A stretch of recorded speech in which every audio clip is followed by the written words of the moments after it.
प्रत्येक क्षेत्रामध्ये आपण पुढे जातो आणि भारताचा विकास हा महाराष्ट्राच्या विकासाशी संबंधित आहे. देवेंद्रजीच्या नेतृत्वाखालील प्रगतिशील समृद्ध संपन्न महाराष्ट्र आणि या विकासाला साथ देणारी एक कणखर त्याचबरोबर ताकदवान शक्तिशाली असं संघटन देखील तेवढंच आवश्यक आहे. आणि म्हणून या दोघांच्या समन्वयातून आपण शिवशाही या महाराष्ट्रात आणण्याचा संकल्प केलेला आहे.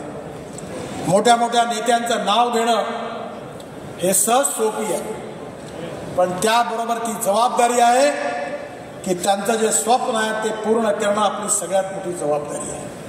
आणि म्हणून येणाऱ्या काळामध्ये देवेंद्रजींच्या नेतृत्वाखाली सरकार आणि रवींद्र चव्हाण यांच्या नेतृत्वाखाली आपली पार्टी महाराष्ट्रात खऱ्या अर्थाने छत्रपती शिवाजी महाराजांना अभिप्रेत असणारी शिवशाही आणल्याशिवाय राहणार नाही असा मला दृढ विश्वास आहे.